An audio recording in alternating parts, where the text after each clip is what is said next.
여러분, 안녕하세요. 오늘은 많은 분들이 고민하시지만 쉽게 말씀하지 못하는 주제를 다뤄보려고 합니다. 바로 경조사 참석에 대한 이야기입니다. 제가 아는 72세 되신 김 할아버지 이야기부터 시작해 볼까요? 이분은 지난달에 경조사비로 100만 원을 쓰셨습니다. 한 달 동안 결혼식 3번, 장례식 4번, 회가변 1번, 총 8번을 다녀오셨어요. 문제는 뭘까요? 김 할아버지의 한 달 연금이 80만 원입니다. 생활비로 쓸 돈도 빠듯한데 경조사비로 100만 원을 쓰신 거예요. 어떻게 하셨을까요? 적금을 깨셨습니다.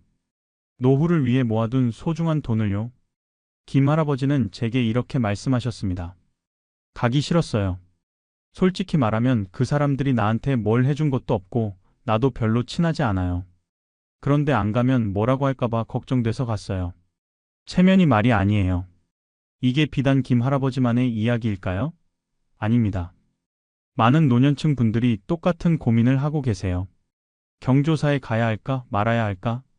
가자니 경제적으로 부담되고 몸도 힘들고, 안 가자니 체면이 서지 않고 관계가 끊어질까봐 두렵고, 오늘 이 시간에는 나이 들어서 경조사에 정말 가야 하는지, 가야 한다면 어떤 기준으로 가야 하는지, 안 가도 된다면 어떻게 거절해야 하는지 낱낱이 파헤쳐 보겠습니다. 경제적인 부분, 건강 문제, 관계의 본질까지 모든 것을 다룰 겁니다. 이 영상을 끝까지 보시면 여러분은 더 이상 경조사 때문에 스트레스 받지 않으셔도 됩니다. 당당하게 선택하고 합리적으로 판단하고 나를 지키면서도 관계를 유지하는 방법을 알게 되실 거예요. 자, 그럼 첫 번째 이야기부터 시작해 볼까요? 첫 번째는 경조사비의 경제적 부담입니다. 이게 생각보다 훨씬 심각해요. 실제 조사 결과를 보면 65세 이상 노인의 월 평균 경조사비가 50만 원에서 80만 원 정도 된다고 합니다. 50만 원에서 80만 원이면 어느 정도일까요? 국민연금 평균 수령액이 남성은 약 60만 원, 여성은 약 35만 원입니다. 남성은 연금의 거의 전부를, 여성은 연금보다 훨씬 많은 돈을 경조사비로 쓰는 거예요. 더 큰 문제는 시즌이 있다는 겁니다. 봄과 가을에는 결혼식이 많고 겨울에는 상대적으로 장례식이 많습니다. 특정 달에는 경조사가 몰려서 100만 원이 넘게 나가는 경우도 흔해요. 구체적으로 계산해 볼까요? 결혼식 축의금이 평균 10만 원입니다. 친한 사이면 20만 원, 30만 원도 냅니다. 장례식 조의금도 10만 원 정도. 회갑이나 칠순잔치는 최소 10만 원에서 20만 원. 한 달에 결혼식 3번 가면 30만 원, 장례식 4번 가면 40만 원. 여기에 교통비, 식사비까지 포함하면 100만 원이 훌쩍 넘어갑니다. 1년으로 따지면 600만 원에서 1000만 원입니다. 연금으로 경조사비만 내고 나면 생활비가 부족합니다. 그럼 어떻게 될까요? 저축한 돈을 까먹거나 자식들한테 손 벌리거나 심지어 빚을 내는 경우도 있어요. 제가 아는 박 할머니는 작년 한 해 동안 경조사비로 800만 원을 쓰셨습니다. 연금이 40만 원밖에 안 되시는데 말이죠. 어떻게 하셨을까요? 처음엔 예금을 깼습니다. 2천만 원 있던 게 1년 만에 1200만 원으로 줄었어요. 그것도 모자라서 나중엔 카드를 긁으셨습니다. 결국 빚이 300만 원 생겼어요.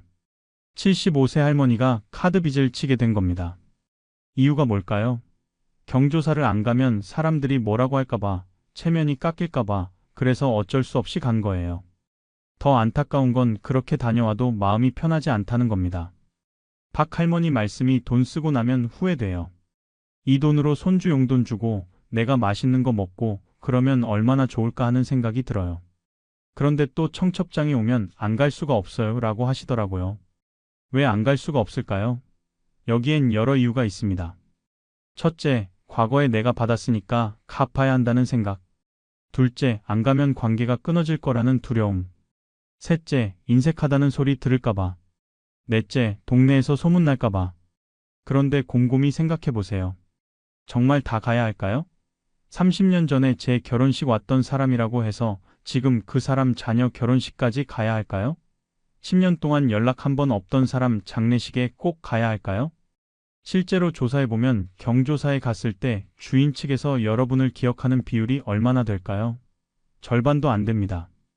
특히 결혼식은 정신없어서 누가 왔는지도 제대로 못 봐요. 답례품 받고 식사하고 오는 게 전부입니다. 장례식도 마찬가지예요. 상주가 일일이 누가 왔는지 확인할까요? 조문객이 수십 명, 수백 명인데 불가능합니다. 방명록에 이름 쓰고 절하고 나오는 게 끝이에요. 그럼 왜 우리는 가는 걸까요? 습관입니다.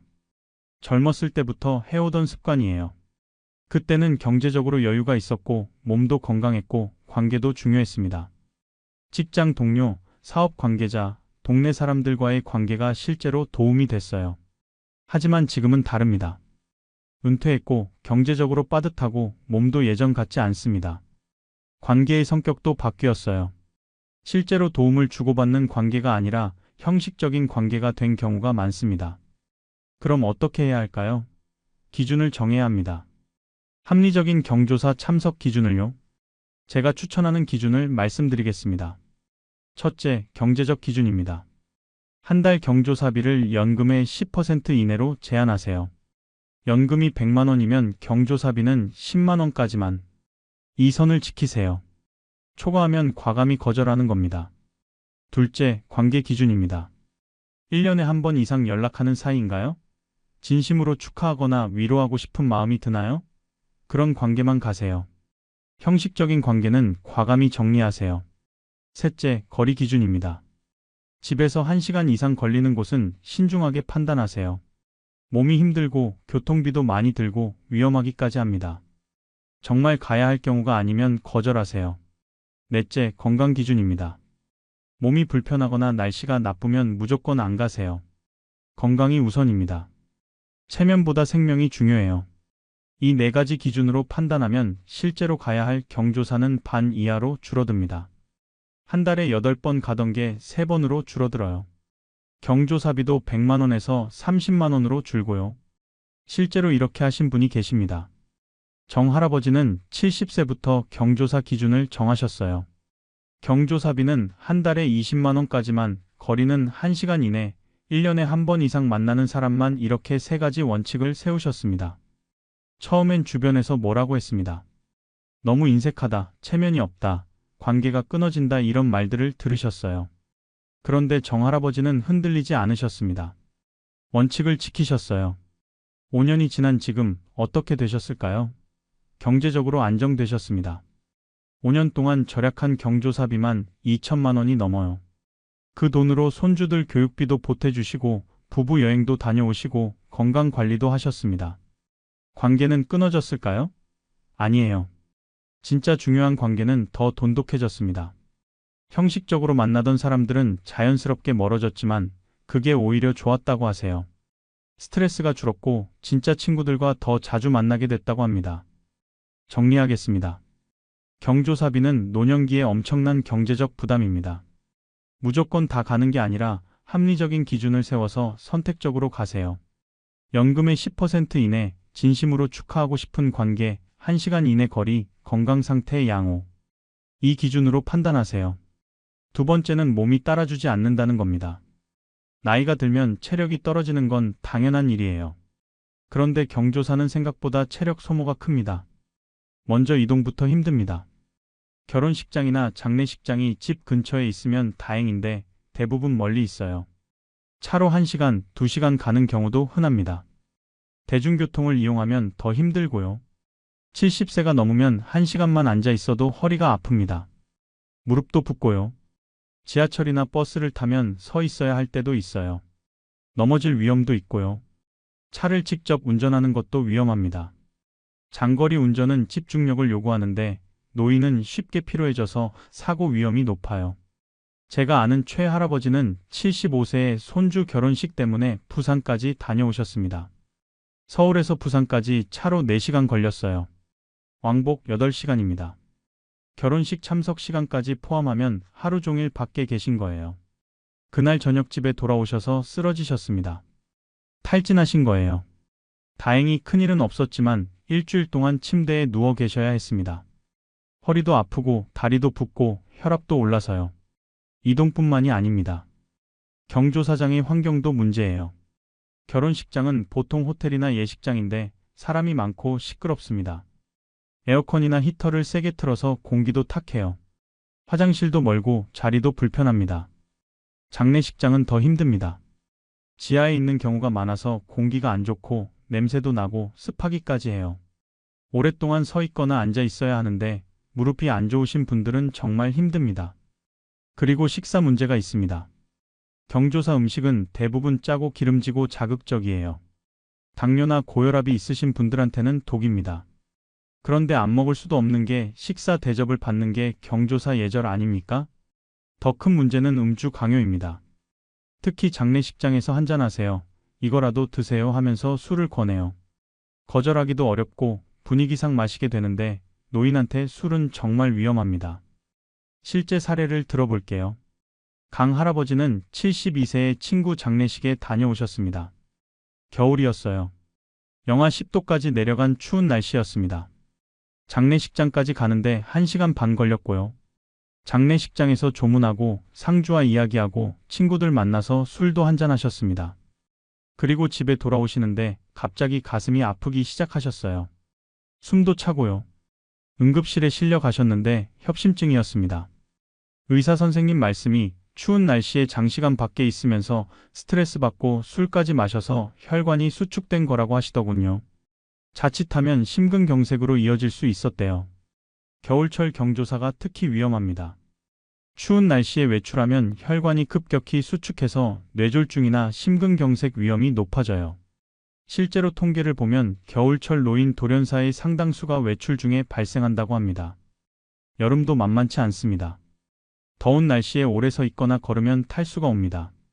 노인은 갈증을 잘 못 느끼기 때문에 물을 충분히 안 마시게 되는데 그러면 혈액이 걸쭉해져서 혈전이 생길 위험이 있어요. 그럼 어떻게 해야 할까요? 건강 상태를 먼저 고려해야 합니다. 몸이 불편하면 절대 무리하지 마세요. 다음과 같은 상황에서는 경조사 참석을 포기하는 게 맞습니다. 첫째, 만성질환이 있는데 컨디션이 안 좋을 때, 혈압이 평소보다 높거나 혈당이 조절이 안 되거나 통증이 심할 때는 집에 계세요. 둘째, 날씨가 극단적일 때, 한여름 폭염이나 한겨울 한파, 장마철 폭우 같은 때는 외출 자체가 위험합니다. 아무리 가까운 사이라도 건강이 우선이에요. 셋째, 최근에 아팠거나 회복 중일 때, 감기라도 걸렸으면 완전히 나을 때까지 쉬세요. 무리하면 더 악화됩니다. 넷째, 거리가 2시간 이상 걸릴 때, 장거리 이동은 체력 소모가 큽니다. 70세 이상이라면 2시간 이내 거리만 가세요. 다섯째, 밤에 열리는 경조사. 저녁 늦게 열리는 행사는 피하세요. 밤에 외출했다가 넘어지거나 사고 날 위험이 있습니다. 실제로 이런 기준을 세워서 건강을 지키신 분이 계십니다. 윤할머니는 70세부터 건강 중심으로 경조사를 판단하셨어요. 몸이 불편하면 안 간다, 날씨 나쁘면 안 간다, 1시간 넘는 거리는 안 간다 이렇게 원칙을 정하셨습니다. 처음엔 주변에서 할머니가 너무하시네, 몸이 그렇게 안 좋으세요? 이런 말들을 했대요. 그런데 윤할머니는 당당하게 네, 나이가 있어서 몸이 안 좋습니다. 양해 부탁드립니다 라고 하셨답니다. 5년 동안 이렇게 하신 결과가 어떨까요? 큰 병 없이 건강하게 지내고 계세요. 무리해서 경조사 다니던 친구들은 다들 어디 아프고 병원 다니는데 윤할머니는 여전히 정정하십니다. 정리하겠습니다. 나이 들면 몸이 따라주지 않습니다. 경조사 참석이 건강을 해칠 수 있어요. 체력 상태, 날씨, 거리, 장소 환경을 고려해서 판단하세요. 건강이 체면보다 중요합니다. 아프면서까지 갈 필요 없어요. 세 번째는 관계의 재정의입니다. 나이가 들면서 관계의 성격이 바뀌는데 이걸 인정하지 않으면 문제가 생깁니다. 젊었을 때는 관계가 상호적이었어요. 서로 도움을 주고받고 정보를 나누고 같이 일하고 실제로 도움이 되는 관계였죠. 그때는 경조사도 의미가 있었습니다. 관계를 유지하고 강화하는 중요한 수단이었어요. 그런데 은퇴하고 나면 관계의 성격이 완전히 바뀝니다. 더 이상 일로 연결된 관계가 아니에요. 이해관계도 사라지고요. 그럼 뭐가 남을까요? 진짜 친분만 남습니다. 문제는 많은 분들이 옛날 관계를 그대로 유지하려고 한다는 겁니다. 20년, 30년 전 직장 동료, 사업 파트너, 동네 이웃. 이런 분들 경조사를 여전히 다 가려고 해요. 왜냐하면 그때는 중요한 관계였으니까요. 하지만 지금은 어떤가요? 솔직히 1년에 연락 한 번 할까 말까 한 사이 아닙니까? 그런데도 경조사 청첩장이나 보고 연락이 오면 가야 한다고 생각하세요. 이게 과연 맞는 걸까요? 제가 아는 서 할아버지 이야기를 들려드릴까요? 이분은 30년 전에 회사를 다니셨어요. 그때 함께 일했던 동료가 50명 정도 됐습니다. 은퇴하고 나서도 그 사람들과 계속 연락하려고 노력하셨어요. 명절 때마다 문자 보내고 경조사 있으면 빠짐없이 가고 그렇게 10년을 했습니다. 그런데 돌아보니까 뭔가 이상했어요. 서 할아버지가 연락하면 답은 하는데 먼저 연락 오는 경우는 거의 없었습니다. 경조사도 마찬가지였어요. 서 할아버지는 그 사람들 경조사에 빠짐없이 갔습니다. 그런데 반대로 서 할아버지 집 경조사에는 절반도 안 왔어요. 일방적인 관계였던 겁니다. 그제야 서 할아버지는 깨달으셨습니다. 아, 이 사람들한테 나는 그냥 옛날 동료일 뿐이구나. 특별한 의미가 없구나. 쓸쓸하긴 했지만 현실을 받아들이셨어요. 그리고 과감히 정리하기로 결심하셨습니다. 어떻게 하셨을까요? 1년에 한 번 이상 먼저 연락 오는 사람, 진심으로 안부를 묻는 사람, 이런 관계만 남기기로 하셨어요. 나머지는 자연스럽게 정리하셨습니다. 청첩장이나 부고가 와도 축의금이나 조의금만 보내고 참석은 안 하셨어요. 처음엔 죄책감이 들었답니다. 내가 너무 매정한 게 아닐까? 사람이 이래도 되나? 이런 생각이 드셨대요. 그런데 시간이 지나니까 오히려 홀가분하셨답니다. 스트레스가 줄었고 경제적으로도 여유가 생겼어요. 그리고 놀라운 일이 생겼습니다. 정리하고 나니까 진짜 친구들이 보이기 시작한 거예요. 형식적으로 만나던 사람들한테 쏟던 시간과 에너지를 진짜 친구들한테 쏟으니까 관계가 더 돈독해졌습니다. 지금 서 할아버지는 5명의 진짜 친구들과 한 달에 한 번씩 만나십니다. 같이 밥도 먹고 등산도 가고 바둑도 두고. 예전에 50명과 피상적으로 관계 유지하는 것보다 5명과 깊이 있게 지내는 게 훨씬 행복하다고 하세요. 여기서 중요한 질문을 하나 드려야겠습니다. 여러분한테 진짜 친구가 몇 명이나 되시나요? 지금 당장 전화해서 나 오늘 힘든 일이 있었어. 이야기 좀 들어줄래? 하고 털어놓을 수 있는 사람 말입니다. 10명? 20명? 아마 대부분 5명도 안 되실 겁니다. 그게 정상이에요. 인간관계 연구를 보면 사람이 진심으로 깊이 있게 관계 맺을 수 있는 사람은 평균 3명에서 5명이라고 합니다. 그럼 나머지는 뭘까요? 아는 사람, 지인, 옛날에 친했던 사람. 이런 분들이죠. 이런 관계도 나쁜 건 아니에요. 하지만 모든 관계에 같은 에너지를 쏟을 필요는 없습니다. 경조사도 마찬가지예요. 진짜 친구, 가족, 가까운 친척. 이런 분들 경조사는 당연히 가야죠. 진심으로 축하하고 위로하고 싶으니까요. 하지만 10년 동안 연락 한 번 없던 옛날 직장 동료, 이런 분들까지 갈 필요가 있을까요? 관계를 구별하는 기준을 알려드리겠습니다. 다음 3가지 질문에 답해 보세요. 첫째, 이 사람과 1년에 몇 번 연락하나요? 명절 때 형식적인 문자 말고 진짜 안부 전화나 만남 말입니다. 1년에 한 번 이상이면 유지할 가치가 있는 관계예요. 둘째, 이 사람이 어려울 때 내가 도와줄 의향이 있나요?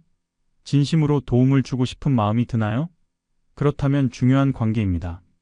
셋째, 이 사람의 경조사 소식을 들었을 때 진심으로 기쁘거나 슬픈가요?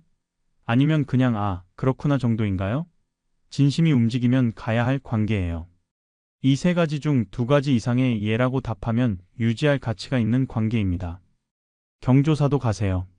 하지만 3가지 모두 아니오라면 과감히 정리하세요. 축의금이나 조의금만 보내고 참석은 안 해도 됩니다. 실제로 이 기준으로 관계를 정리하신 분들이 많습니다. 그 결과 어떻게 됐을까요? 스트레스가 확 줄었다고 해요. 억지로 만나는 사람이 없어지니까 마음이 편해진 거죠. 경제적으로도 여유가 생겼고요. 그 돈으로 진짜 중요한 사람들한테 더 잘해줄 수 있게 됐습니다. 관계의 질도 높아졌어요. 양은 줄었지만 깊이는 깊어진 겁니다. 정리하겠습니다. 나이 들면 관계가 바뀝니다. 옛날 관계를 전부 유지하려고 하지 마세요. 진짜 중요한 관계를 구별하세요. 1년에 한 번 이상 연락하고 진심으로 도와주고 싶고 경조사 소식에 마음이 움직이는 관계. 이런 관계만 남기세요. 나머지는 과감히 정리하는 게 서로에게 좋습니다. 네 번째는 예절이라는 이름의 촉쇄입니다. 많은 노인분들이 예절을 지켜야 한다, 체면을 차려야 한다 이런 생각에 갇혀 계세요. 물론 예절은 중요합니다.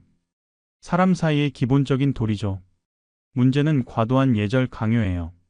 특히 경조사에서 이게 심합니다. 예를 들어볼까요? 결혼식에 가면 축의금을 얼마 내야 하는가? 많은 분들이 최소한 10만 원은 내야 한다. 친한 사이면 20만 원, 30만 원은 내야 한다고 생각하세요. 왜 그럴까요? 그게 예절이라고 배웠으니까요. 장례식도 마찬가지입니다. 조문은 꼭 가야 한다. 상주한테 인사는 꼭 해야 한다. 식사는 꼭 해야 한다. 이런 것들이 예절이라고 알고 계시죠? 그런데 생각해 보세요. 이런 예절이 누구를 위한 건가요? 주인을 위한 건가요? 아니면 남의 눈을 의식하는 건가요? 솔직히 말하면 후자인 경우가 많습니다. 축의금을 10만 원 내는 게 아니라 5만 원 내면 어떻게 될까요? 저 사람 인색하네. 5만 원밖에 안 냈네. 이런 소리 들을까봐 걱정되시죠? 그게 바로 남의 눈을 의식하는 겁니다. 그런데 말이에요. 주인 측에서 축의금이 5만 원인지 10만 원인지 일일이 확인할까요? 요즘은 축의금을 계좌로 보내는 경우도 많고 현장에서 내도 얼마인지 세세히 보지 않습니다. 나중에 정산할 때나 알죠. 설령 안다고 해도 뭐가 문제일까요? 각자 형편이 다른데 능력껏 축하하는 거잖아요. 5만 원도 진심을 담아낸 거면 그게 예의입니다. 제가 아는 조할머니는 이런 생각의 전환을 하셨어요. 70세 되시던 해에 손주 친구 결혼식 청첩장을 받으셨습니다. 평소 같으면 10만 원 넣고 가셨을 텐데 그날따라 생각이 드셨대요. 나는 이 아이를 잘 모르는데 왜 10만 원씩이나 내야 하지? 손주 체면 때문인가? 그럼 손주한테 물어보자. 손주한테 물어보니까 손주가 뭐라고 했을까요? 할머니, 안 가셔도 돼요. 제가 축의금 제 돈으로 낼게요. 할머니가 뭐하러 가세요? 이렇게 말했답니다. 그 말을 듣고 조할머니는 깨달으셨어요. 아, 내가 혼자 예절 운운하면서 스트레스 받고 있었구나. 정작 당사자는 별로 신경 안 쓰는데. 그 뒤로는 과감하게 안 가도 되는 경조사는 거절하셨답니다. 예절에 대한 기준도 세대마다 다릅니다. 70대, 80대 분들이 생각하는 예절과 40대, 50대가 생각하는 예절이 달라요. 요즘 젊은 세대는 더 다릅니다. 예를 들어 예전에는 장례식에 꼭 가서 상주한테 절하고 인사하는 게 예절이었어요. 그런데 요즘은 부의금을 보내고 문자로 위로의 말 전하는 것도 예절로 인정합니다. 굳이 와서 서로 불편하게 하지 말라는 거죠. 결혼식도 마찬가지예요. 예전에는 식사까지 하고 가는 게 예의였지만 요즘은 축하 인사만 하고 가는 경우도 많아요. 오히려 주인 측에서 바쁘실 텐데 와주셔서 감사합니다. 식사는 안 하셔도 됩니다라고 말하는 경우도 있어요. 시대가 변했습니다. 예절도 변해야 해요. 수십 년 전 기준을 지금에도 그대로 적용할 필요가 없습니다. 형식보다 중요한 게 뭘까요? 진심입니다. 진심으로 축하하는 마음, 진심으로 위로하는 마음. 이게 있으면 축의금이 5만 원이든 10만 원이든 직접 가든 안 가든 상관없어요. 진심이 전해지면 그게 최고의 예절입니다. 실제로 요즘 젊은 세대 중에는 경조사 부담 줄이기 운동을 하는 분들도 있어요. 축의금 3만 원으로 통일하자, 식사 대접 안 하고 간소하게 하자, 장례식은 가족장으로 조용히 하자 이런 움직임들이죠. 이게 예의가 없는 걸까요? 아니에요. 오히려 서로를 배려하는 새로운 예절입니다. 경제적 부담도 줄이고 형식에 얽매이지 않고 진심만 나누자는 거니까요. 노년층도 이런 변화를 받아들여야 합니다. 옛날에는 이렇게 했는데 이게 예의인데 이런 고정관념에서 벗어나세요. 시대가 변했어요. 예절의 본질만 지키면 됩니다. 예절의 본질이 뭘까요? 상대방을 존중하고 배려하는 마음입니다. 그 마음만 있으면 형식은 얼마든지 바꿀 수 있어요. 제안을 하나 드리겠습니다. 경조사 청첩장이나 부고를 받으시면 일단 주인 측에 연락하세요. 축하합니다 또는 깊은 애도를 표합니다. 그런데 제가 나이가 있어서 몸이 불편합니다. 직접 찾아뵙지 못해 죄송합니다. 대신 마음만 전하겠습니다. 이렇게 말씀하시면 됩니다. 정직하고 솔직하게요. 대부분의 사람들은 이해합니다. 아니에요, 괜찮습니다. 몸 조심하세요 라고 말해줘요. 오히려 억지로 오셔서 무리하시는 것보다 훨씬 낫다고 생각합니다. 정리하겠습니다. 과도한 예절 강요에서 벗어나세요. 형식보다 진심이 중요합니다. 시대가 변했어요. 예절의 본질인 존중과 배려만 지키면 됩니다. 못 가면 솔직하게 말씀하세요. 그게 오히려 서로에게 편합니다. 5번째, 현명한 선택의 기준입니다. 그럼 구체적으로 어떤 경조사는 가고 어떤 경조사는 안 가야 할까요? 명확한 기준을 알려드리겠습니다. 먼저 반드시 가야 하는 경조사입니다. 첫째, 직계 가족의 경조사. 자녀, 손주, 형제 자매의 결혼이나 장례는 무조건 가세요. 아무리 몸이 불편해도 가야 합니다. 이건 선택의 문제가 아니에요. 둘째, 가장 가까운 친구의 경조사. 평생 함께한 절친, 1년에 여러 번 만나는 친구. 이런 분들 경조사는 꼭 가세요. 진심으로 축하하고 위로하고 싶은 마음이 들잖아요. 셋째, 특별히 은혜를 입은 분의 경조사. 과거에 큰 도움을 받았거나 인생의 은인이신 분. 이런 분들한테는 보답하는 마음으로 가세요. 이 세 가지는 나이, 건강, 거리에 상관없이 최대한 참석하는 게 맞습니다. 정 몸이 안 되면 대리인을 보내서라도 마음을 전하세요. 다음은 선택적으로 가는 경조사입니다. 첫째, 가까운 친척의 경조사. 조카, 사촌, 이런 분들이요. 평소에 연락하고 지내는 사이면 가고 아니면 축의금만 보내도 됩니다. 둘째, 지인이나 아는 사람의 경조사. 동네 이웃, 동호회 회원, 이런 분들. 건강 상태와 거리를 고려해서 판단하세요. 가까우면 가고 멀면 안 가도 됩니다. 셋째, 친구의 자녀나 손주 경조사. 친구가 정말 가까운 사이면 가세요. 그 정도는 아니면 축의금만 보내도 충분합니다. 마지막으로 안 가도 되는 경조사입니다. 첫째, 10년 이상 연락 없던 사람의 경조사. 옛날 직장 동료, 학교 동창 중에서 연락 끊긴 지 오래된 분들. 부고나 청첩장 받아도 안 가도 됩니다. 둘째, 형식적인 관계의 경조사.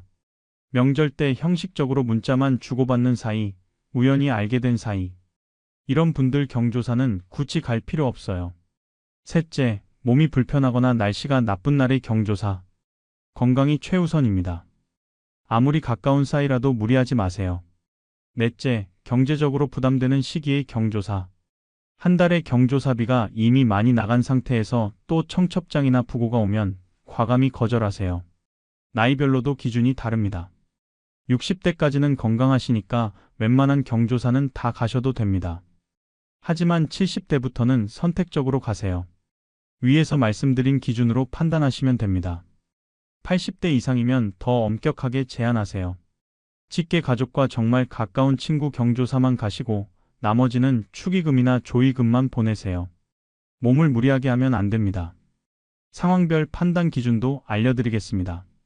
결혼식의 경우 식장이 집에서 1시간 이내 거리에 있고 날씨가 좋고 건강 상태가 괜찮으면 가세요. 하나라도 안 맞으면 축의금만 보내세요.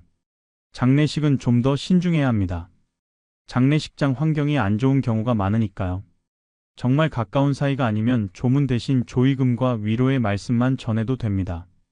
회갑이나 칠순 같은 잔치는 본인이 즐거운 마음으로 갈 수 있으면 가세요. 의무감으로 가는 건 서로에게 불편합니다. 우선순위를 정하는 것도 중요합니다. 같은 날 경조사가 겹치면 어떻게 할까요? 첫째, 가족이 최우선입니다. 둘째, 친구보다 가족이 우선입니다. 셋째, 장례식이 결혼식보다 우선입니다. 예를 들어 조카 결혼식과 친구 어머니 장례식이 겹쳤다면 조카 결혼식에 가세요. 친구한테는 사정을 설명하고 조의금을 보내면 이해합니다. 반대로 자녀 친구 결혼식과 절친 아버지 장례식이 겹쳤다면 절친 아버지 장례식에 가세요. 자녀 친구한테는 축의금만 보내면 됩니다. 실제로 이런 기준을 세워서 실천하신 분들이 많습니다. 처음엔 고민이 많으셨대요. 이래도 되나 너무 이기적인 거 아닌가 하는 생각이 드셨답니다. 그런데 막상 해보니까 생각보다 괜찮았대요. 주변에서도 이해해주고 관계가 끊어지지도 않았어요. 오히려 진짜 중요한 경조사에 더 정성을 쏟을 수 있게 됐답니다. 한 가지 팁을 드리면 경조사 다이어리를 만드세요. 누가 언제 어떤 경조사가 있었는지, 내가 갔는지 안 갔는지, 얼마를 냈는지 기록하세요. 그러면 나중에 판단할 때 참고가 됩니다. 예를 들어 10년 전에 그 사람 결혼식 갔는데 내 경조사엔 안 왔다. 그럼 이번엔 안 가도 되겠네. 이런 식으로 합리적으로 판단할 수 있어요. 정리하겠습니다. 모든 경조사를 똑같이 대하지 마세요. 우선순위를 정하세요. 가족, 절친, 은인은 무조건 가고 나머지는 건강, 거리, 경제 상황을 고려해서 선택하세요. 나이가 들수록 더 엄격하게 제한하세요. 그게 나를 지키는 길입니다. 6번째이자 마지막입니다. 거절의 기술과 대안입니다.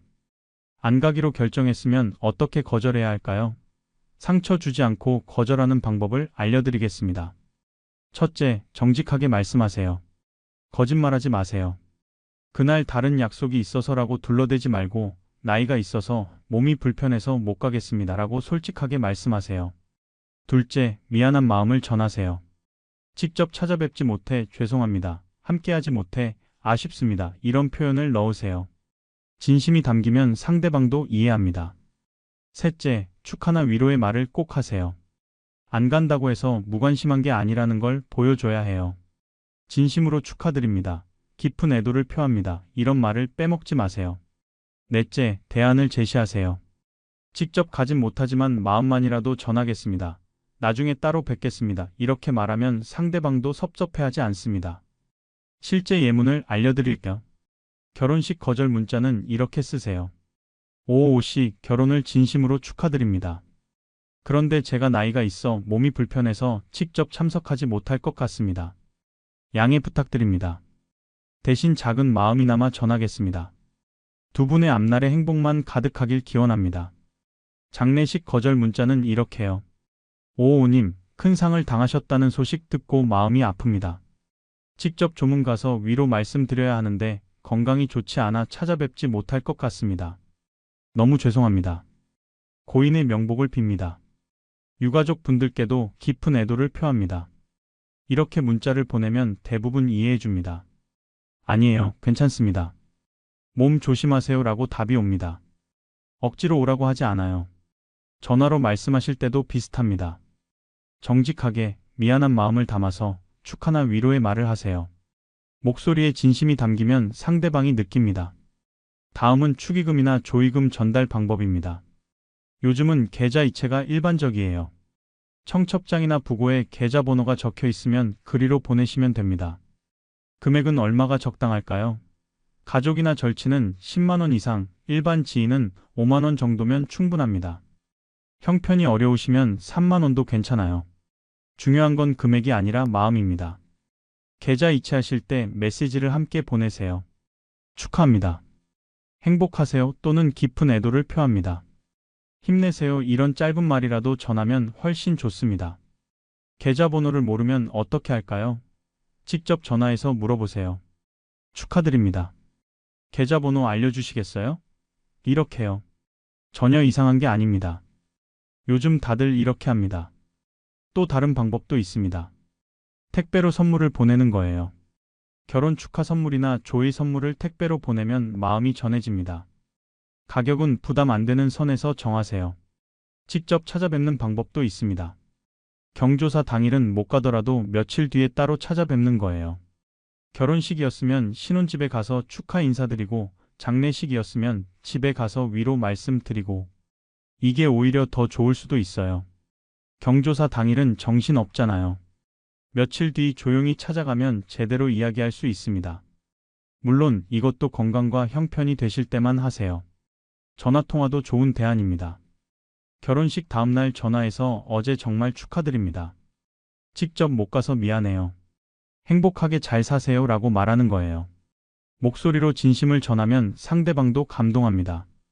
장례식도 마찬가지예요. 장례 끝나고 며칠 뒤에 전화해서 안부 묻고 위로해 주세요. 많이 힘드시죠? 제가 도와드릴 일 있으면 언제든 말씀하세요. 이런 말 한마디가 큰 위로가 됩니다. 새로운 경조사 문화도 생기고 있습니다. 경조사 간소화라고 해서 형식을 최대한 줄이고 진심만 나누자는 거예요. 결혼식은 가족만 모여서 작게 하고 장례식도 가족장으로 조용히 치르고 이런 경우엔 청첩장이나 부고를 아예 안 돌립니다. 가까운 가족한테만 알리고 조용히 치러요. 나중에 알게 되면 어떻게 할까요? 축하나 위로 문자만 보내면 됩니다. 억지로 축의금이나 조의금 보낼 필요 없어요. 실제로 이렇게 하시는 분들이 늘고 있습니다. 경조사 부담 없이 살자, 형식보다 진심, 서로 편하게 하자, 이런 생각으로요. 이게 새로운 예절 문화로 자리 잡아가고 있습니다. 노년층도 이런 흐름에 동참하세요. 나는 경조사를 간소하게 치를 거야, 부담 주지 않을 거야 이렇게 먼저 선언하시는 거예요. 그러면 상대방도 부담 없이 대할 수 있습니다. 실제 사례를 들어볼게요. 한 할아버지는 70세 회갑 때 이렇게 하셨습니다. 잔치를 안 열고 가족끼리만 조촐하게 식사했어요. 그리고 친구들한테 문자를 보냈습니다. 회갑을 맞이했습니다. 그동안 감사했습니다. 잔치는 하지 않습니다. 부담 갖지 마세요. 건강하게 오래 살면서 자주 뵙겠습니다. 친구들이 어떻게 반응했을까요? 역시 오오님답네요. 저도 그렇게 하고 싶었는데 본받겠습니다. 이런 답이 왔답니다.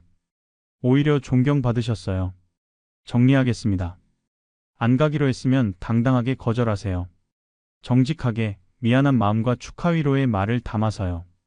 축의금이나 조의금은 계좌이체로 또는 전화나 문자로 마음을 전하세요. 새로운 경조사 문화에 동참하세요. 형식보다 진심이 중요합니다. 자, 이제 마무리하겠습니다. 오늘 우리가 나눈 이야기를 정리해 볼까요? 나이 들어 경조사에 가야 할까? 이 질문에 대한 답은 선택적으로 가야 한다입니다. 모든 경조사를 다 갈 필요도 없고 전부 안 갈 필요도 없어요. 현명하게 선택하는 게 중요합니다. 6가지를 말씀드렸습니다. 첫째, 경제적 부담. 한 달 경조사비를 연금의 10% 이내로 제한하세요. 노후 자금을 지키는 게 우선입니다. 둘째, 건강 문제. 몸이 불편하면 무조건 쉬세요. 날씨 나쁘고 거리 멀고 체력 안 되면 안 가는 게 맞습니다. 셋째, 관계의 재정의. 진짜 중요한 관계만 유지하세요. 형식적인 관계는 과감히 정리하세요. 넷째, 예절의 재해석. 과도한 예절 강요에서 벗어나세요. 형식보다 진심이 중요합니다. 다섯째, 현명한 선택. 가족, 절친, 은인은 무조건 가고 나머지는 상황 보고 판단하세요. 여섯째, 거절의 기술. 안 갈 때는 정직하게 말하고 마음은 다른 방식으로 전하세요. 이 6가지만 기억하시면 더 이상 경조사 때문에 스트레스 받지 않으셔도 됩니다. 당당하게 선택하세요. 여러분의 건강과 경제, 그리고 마음의 평화가 무엇보다 중요합니다. 오늘부터 실천할 3가지를 정해보세요. 예를 들면 경조사비는 한 달에 20만 원까지만, 1시간 넘는 거리는 안 간다. 1년에 한 번도 연락 안 한 사람은 안 간다 이렇게요. 그리고 용기를 내세요. 처음 거절할 때는 어렵습니다. 죄책감도 들고 걱정도 되고. 하지만 한두 번 하다 보면 익숙해져요. 그리고 깨닫게 됩니다. 아, 이래도 되는구나. 세상이 안 무너지네. 주변 사람들도 처음엔 뭐라고 할 수 있어요. 요즘 옷이 인색해졌네. 체면도 없어 이런 말들. 신경 쓰지 마세요.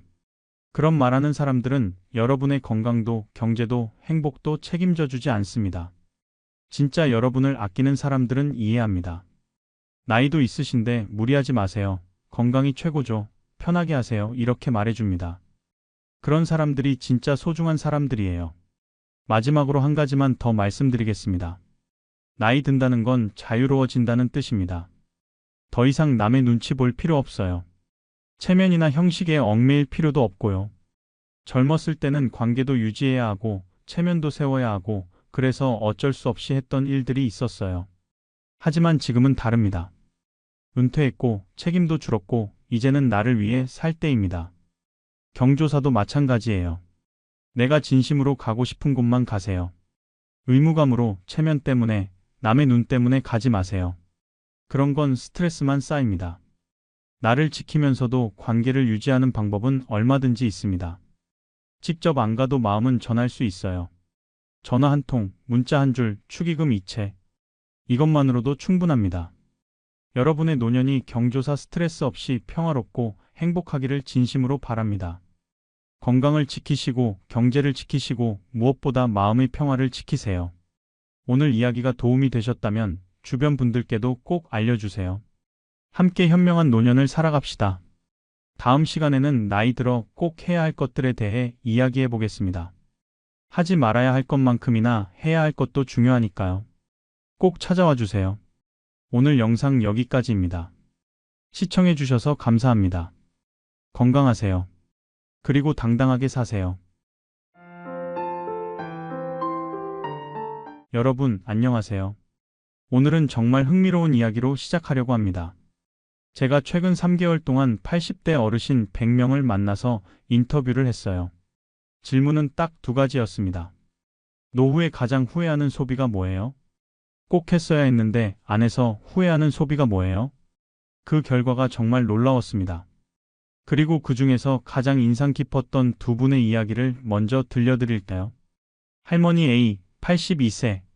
이분은 60세 때 3천만 원으로 명품 가방과 옷을 잔뜩 사셨대요.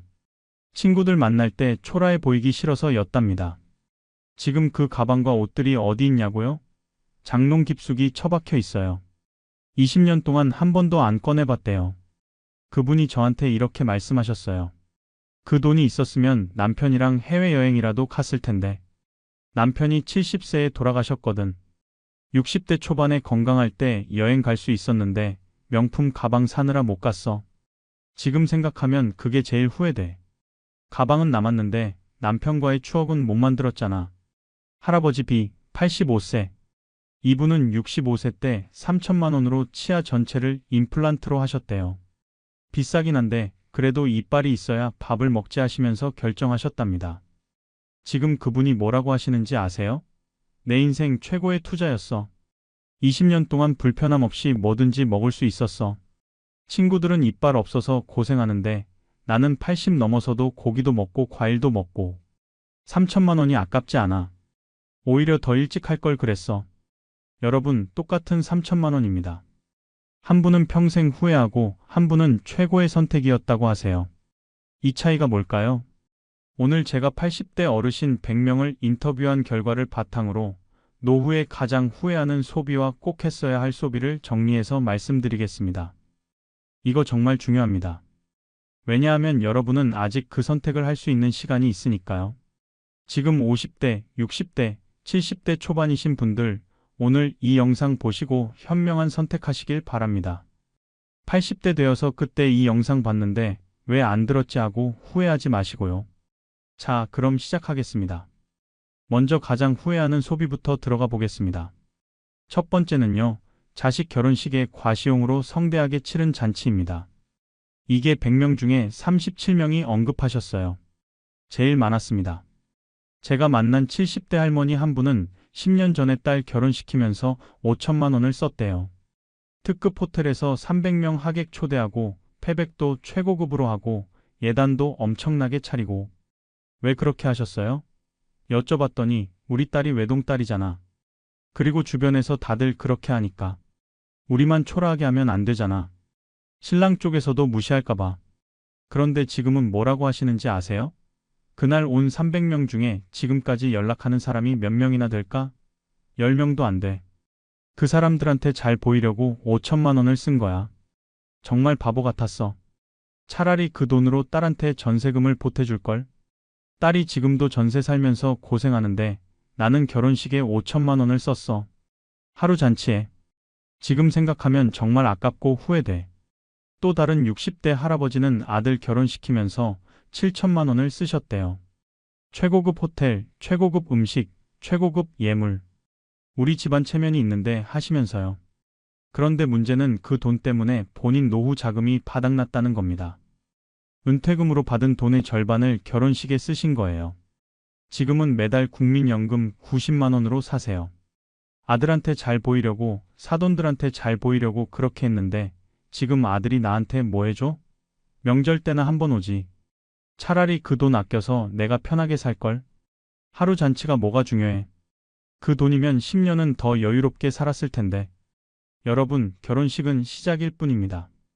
중요한 건 그 이후의 삶이에요. 하루 잔치에 수천만 원 쓰지 마세요. 그 돈으로 자녀 실제 생활에 도움되는 것 해주시거나 여러분 노후 자금으로 남겨두세요. 체면, 과시, 이런 것 때문에 노후 자금 날리지 마세요. 결혼식 온 사람들 1년만 지나면 누가 기억이나 해요?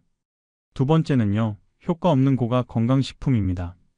100명 중 28명이 언급하셨어요. 제가 만난 70대 할아버지는 지난 10년 동안 건강식품에 3천만 원을 쓰셨대요. 홍삼, 오메가3, 글루코사민, 루테인, 코엔자임 Q10 온갖 종류를 다 드셨답니다. 한 달에 평균 25만 원씩 건강식품비로 나갔어요. 10년이면 3천만 원입니다. 그런데 효과가 있었냐고요? 잘 모르겠어. 아픈 건 똑같고 건강해진 것 같지도 않고. 의사 선생님이 뭐라고 하셨냐면 그 돈으로 좋은 음식 드시고 운동하는 게 100배 낫습니다. 건강식품은 보조적인 거예요. 주가 아니에요. 그제야 깨달으셨대요. 나는 건강식품만 먹으면 건강해질 줄 알았어. 운동은 안 하고 술, 담배는 계속하고 밤늦게 자고. 그러면서 건강식품으로 때운다고 생각했지. 정말 바보 같았어. 또 다른 60대 할머니는 TV 홈쇼핑에서 파는 건강식품을 10년 동안 샀대요. 관절에 좋다는 거, 눈에 좋다는 거, 혈압에 좋다는 거. 월 평균 30만 원, 10년간 3,600만 원. 그런데 관절은 여전히 아프고, 눈은 여전히 침침하고, 혈압은 약 먹어야 하고. 돈만 날린 거지. 차라리 그 돈으로 운동기구 사고, 좋은 음식 먹고, 병원에서 정확한 진단 받고 치료받을 걸. 여러분, 건강식품은 말 그대로 보조식품입니다. 주식이 아니에요. 그리고 TV에서 파는 고가 건강식품, 대부분 과대 광고예요.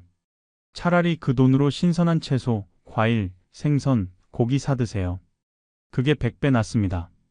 한 달에 20만 원, 30만 원씩 건강식품에 쓰지 마세요. 그 돈으로 헬스장 다니고 수영 배우고 좋은 음식 드세요. 세 번째는요, 타지도 않는 고급 수입차입니다.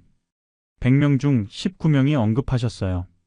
60대 할아버지 한 분은 50대 후반의 외제차를 7천만 원 주고 사셨대요. 평생 꿈꾸던 차였어. 벤츠. 그거 타고 다니면 사람들이 와, 성공했네 이럴 줄 알았지. 그런데 막상 사고 나니까 문제가 뭐였냐면 유지비가 장난이 아니었대요. 보험료 1년에 300만 원, 세금 200만 원, 정비비 평균 200만 원, 기름값 200만 원.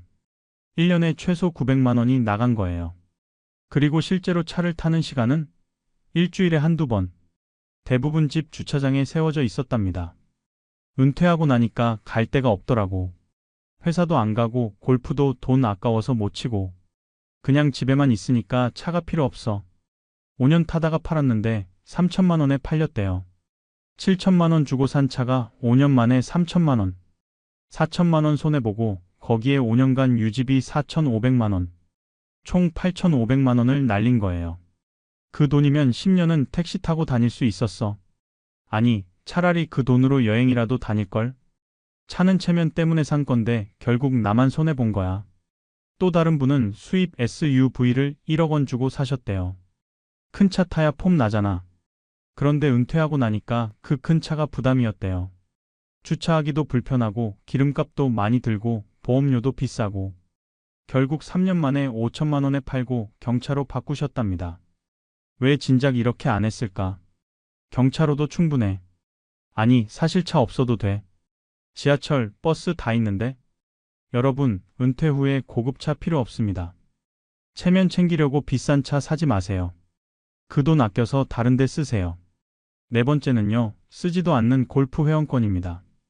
100명 중 15명이 언급하셨어요. 70대 할아버지 한 분은 60세 때 골프 회원권을 5천만 원 주고 사셨대요. 은퇴하고 나면 골프나 치면서 살아야지 하시면서요. 그런데 막상 은퇴하고 나니까 골프 칠 시간은 많은데 같이 칠 사람이 없었대요. 회사 동료들은 다 바빠서 못 나오고 친구들은 돈 없어서 못 치고. 나 혼자 회원권 있어봤자 소용없더라고.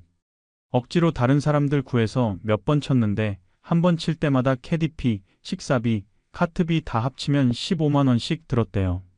한 달에 4번 치면 60만 원. 부담스러워서 결국 안 치게 됐답니다.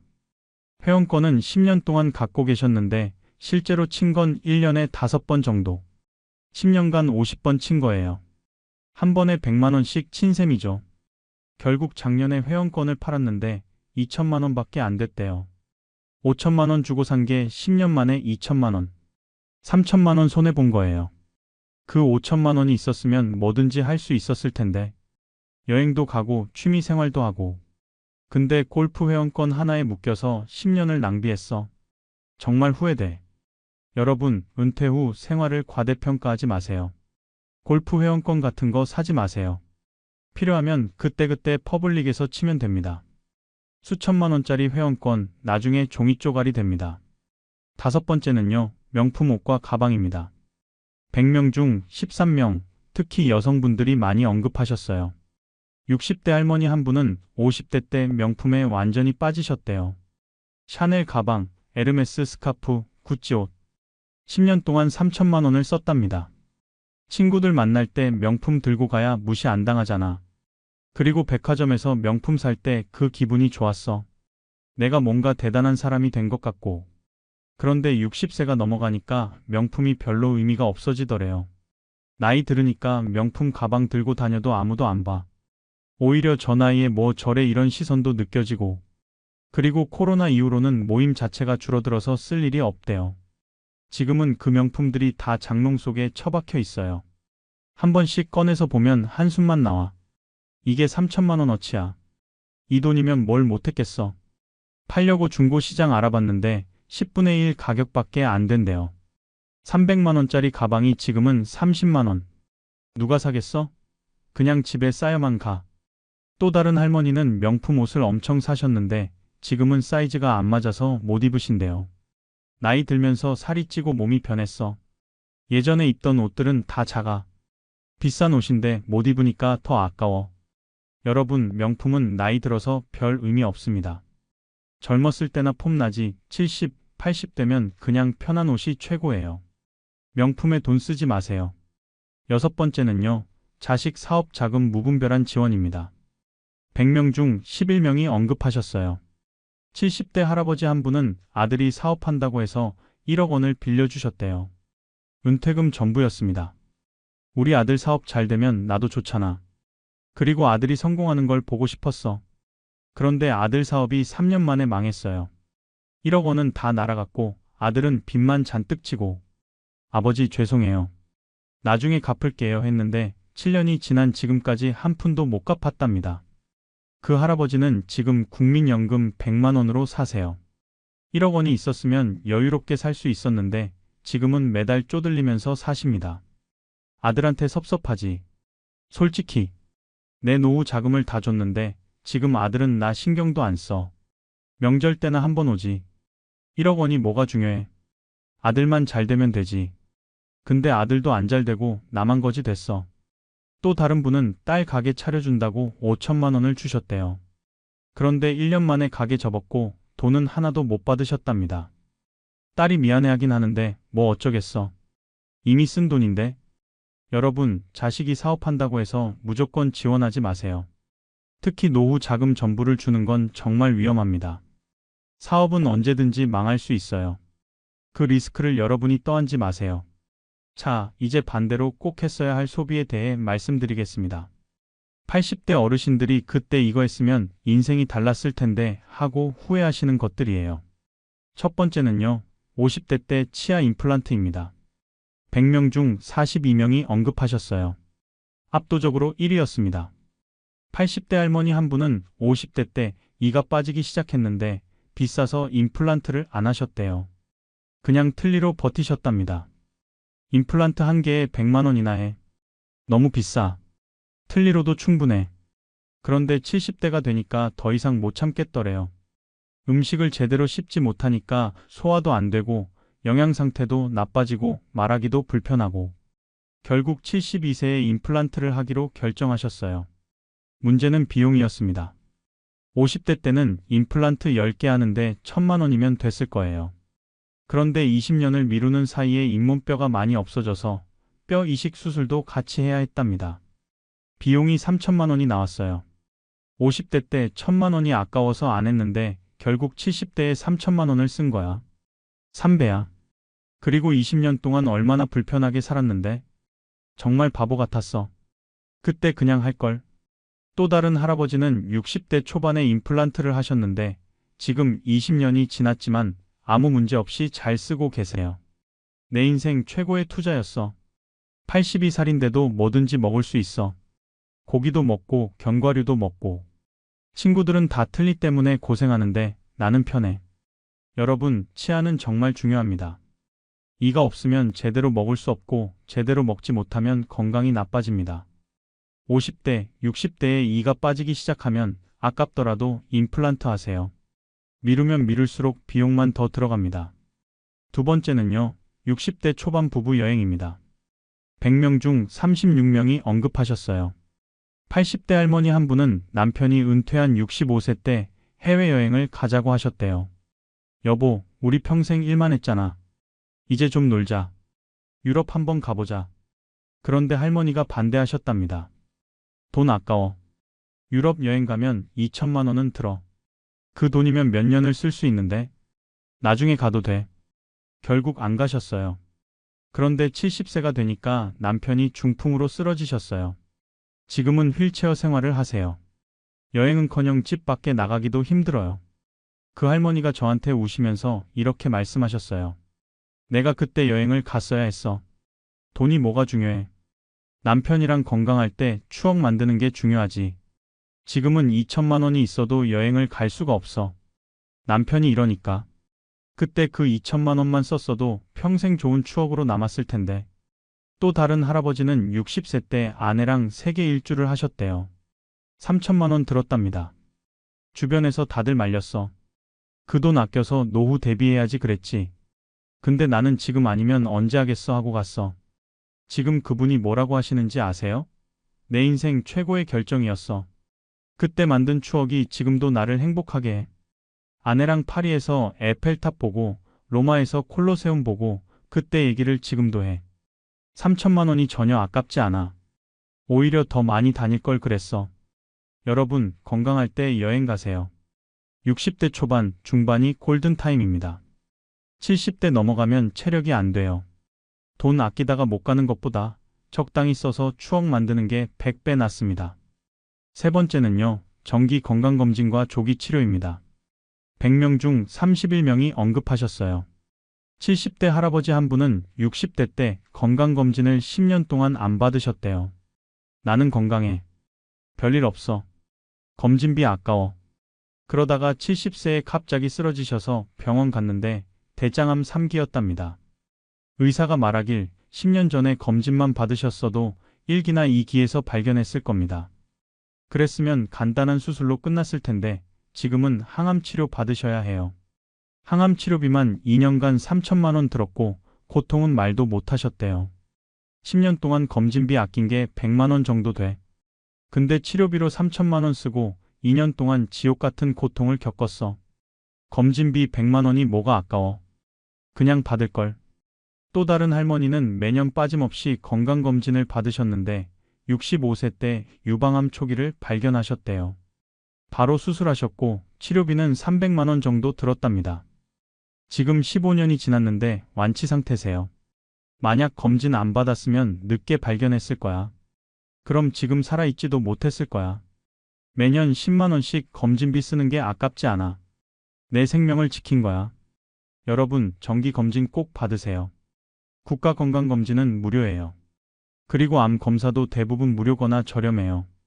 조기 발견하면 치료비도 적게 들고 완치율도 높아요. 미루지 마세요. 네 번째는요, 평생 교육과 취미 투자입니다. 100명 중 27명이 언급하셨어요. 80대 할아버지 한 분은 은퇴 후에 아무 취미가 없으셨대요. 평생 일만 하셨거든요. 은퇴하면 쉬어야지. 뭐하러 돈 들여서 뭘 배워. 그렇게 20년을 TV만 보면서 사셨답니다. 지금 우울증 약 드시고 계세요. 너무 무료해. 하루하루가 지옥이야. 할 게 없어. 아침에 눈 떠도 할 일이 없으니까 일어나기 싫어. 그냥 죽을 때까지 이렇게 살아야 하나 싶어. 반대로 다른 할머니는 60세 때부터 서예, 그림, 노래, 춤을 배우셨대요. 문화센터에서 한 강좌당 월 5만 원씩 4개 배우니까 월 20만 원. 20년간 4,800만 원을 쓰신 셈이에요. 주변에서 그 돈 아껴서 뭐해 그랬어. 근데 나는 배우는 게 너무 좋았어. 새로운 걸 알아가는 재미, 실력이 늘어가는 기쁨, 같이 배우는 친구들. 이게 내 삶의 활력이었어. 지금 그 할머니는 82세인데도 여전히 활발하게 활동하세요. 복지관에서 서예 가르치시고 노래 동호회 활동하시고 매일 바쁘게 사세요. 4,800만 원이 전혀 아깝지 않아. 이 돈으로 20년 동안 행복하게 살았어. 우울증도 없고 치매 걱정도 없고 친구들도 많고 할 일도 많고. 이게 다 취미 생활 덕분이야. 여러분, 취미에 투자하세요. 돈 아깝다고 안 배우면 나중에 우울증 약값으로 더 많이 나갑니다. 배움에 투자하는 건 행복에 투자하는 겁니다.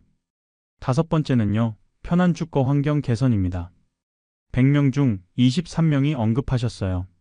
70대 할머니 한 분은 60대 때 아파트가 5층이었는데 엘리베이터가 없었대요. 1층으로 이사 가자고 남편이 말했는데 할머니가 반대하셨답니다. 이사 비용 아까워.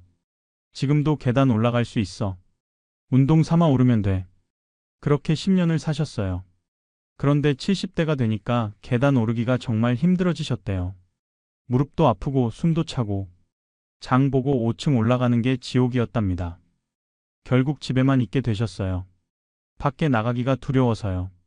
75세에 결국 1층으로 이사 가셨어요. 진작 이사 올걸. 10년 동안 얼마나 고생했는데. 이사 비용 1,000만 원이 뭐가 아까워. 10년간의 편안함이 1,000만 원보다 훨씬 가치 있지. 또 다른 할아버지는 65세 때 화장실에 안전 손잡이를 설치하셨대요. 비용은 50만 원. 아직 젊은데 이게 무슨 필요야 하는 주변 반응도 있었지만 하셨답니다. 지금 15년이 지났는데 그 손잡이 덕분에 넘어지지 않고 안전하게 생활하고 계세요. 친구 한 명은 화장실에서 넘어져서 고관절 골절됐어. 수술비만 1,000만 원 들고 지금도 거동이 불편해. 나는 50만 원짜리 손잡이 덕분에 그런 일이 없었어. 여러분, 주거 환경 개선에 돈 쓰는 거 아깝지 않습니다. 엘리베이터 있는 집으로 이사 가세요. 화장실 손잡이, 미끄럼 방지 매트 이런 거 설치하세요. 나이 들수록 안전이 제일 중요합니다. 여섯 번째는요, 의미 있는 인간관계 투자입니다. 100명 중 18명이 언급하셨어요. 70대 할아버지 한 분은 60대 때 친구들이 자주 만나자고 했는데 돈 아까워서 안 나가셨대요. 한 번 만나면 밥값에 술값에 최소 5만 원은 들어. 한 달에 4번 만나면 20만 원이야. 아까워. 그렇게 친구들 약속을 자꾸 거절하다 보니 나중에는 아예 연락이 안 왔대요. 지금은 완전히 고립되셨어요. 친구가 한 명도 없으세요. 그때 그 돈 아껴서 뭐 했어? 지금 통장에 돈은 좀 있는데 같이 쓸 친구가 없어. 혼자 밥 먹고 혼자 TV 보고. 너무 외로워. 차라리 그때 친구들 만나면서 돈 썼으면 지금 덜 외로웠을 텐데. 반대로 다른 할머니는 60대 때부터 친구들이랑 정기적으로 만나셨대요. 한 달에 4번, 매번 5만 원씩 20년간 4,800만 원을 쓰신 거예요. 돈 많이 썼지. 근데 전혀 안 아까워. 그 돈으로 4,800만 원 어치의 행복과 추억을 샀어. 친구들이랑 밥 먹고 수다 떨고 웃고. 그게 내 삶의 전부야. 친구들 없었으면 어떻게 살았겠어. 여러분, 인간관계에 돈 쓰는 거 아깝지 않습니다. 친구들 만나는데 한 달에 20만 원, 30만 원 써도 괜찮아요. 그 돈으로 외로움을 막고 행복을 사는 겁니다. 자, 이제 후회하는 소비와 했어야 할 소비의 공통점을 정리해 보겠습니다. 후회하는 소비의 공통점을 보면요. 첫째가 남보기 위한 소비였습니다. 결혼식, 명품, 고급차, 골프 회원권. 다 남들한테 잘 보이려고 체면 때문에 한 소비였어요. 정작 본인에게는 별로 의미가 없었어요. 둘째는요. 충동적 결정이었습니다. 홈쇼핑 보고 바로 산 건강식품, 지인 권유로 산 골프 회원권. 깊이 생각하지 않고 순간의 감정으로 결정한 소비들이었어요. 셋째는요. 미래 불안 때문에 현재를 포기한 경우도 많았습니다. 나중에 돈 없으면 어떻게 하면서 여행도 안 가고 친구도 안 만나고 취미도 안 배우고 돈만 모으다가 정작 쓸 때가 왔을 때는 건강이 안 좋아서 못 쓰는 경우가 많았어요. 반대로 했어야 할 소비의 공통점을 보면요. 첫째가 건강에 대한 투자였습니다. 치아, 정기검진, 주거 환경. 이런 건 나중에 하면 비용이 몇 배로 들어요. 빨리 할수록 좋아요. 둘째는요. 경험과 추억 만들기였습니다. 여행, 취미 활동. 이런 건 돈으로 환산할 수 없는 가치가 있어요. 평생 기억에 남고 행복의 원천이 되니까요. 셋째는요. 관계 유지를 위한 소비였습니다. 친구들이랑 밥 먹는 것, 모임 참석하는 것. 이게 외로움을 막고 삶에 활력을 주니까요. 넷째는요, 미래 편의를 위한 현명한 준비였습니다. 안전 손잡이, 편한 집. 이런 건 나이 들어서 정말 필요한데 미리 준비하면 훨씬 편하게 살 수 있어요. 그럼 현명한 소비를 위한 판단 기준 5가지를 알려드릴게요. 첫 번째 질문은요, 이것이 1년 후에도 의미가 있을까? 입니다. 충동적으로 사고 싶은 물건이 있으면 이 질문을 해보세요. 1년 후에도 이게 의미가 있을까? 대부분은 1년 후면 후회할 겁니다. 두 번째 질문은요, 건강과 행복에 직접적 도움이 되는가? 입니다. 건강을 지키고 행복을 주는 소비라면 하세요. 반대로 그저 순간의 만족만 주는 거라면 재고하세요. 세 번째 질문은요, 남이 아닌 나를 위한 선택인가? 입니다. 체면, 과시 때문에 하려는 건지, 진짜 내가 필요해서 하려는 건지 구분하세요. 남을 위한 소비는 결국 후회합니다.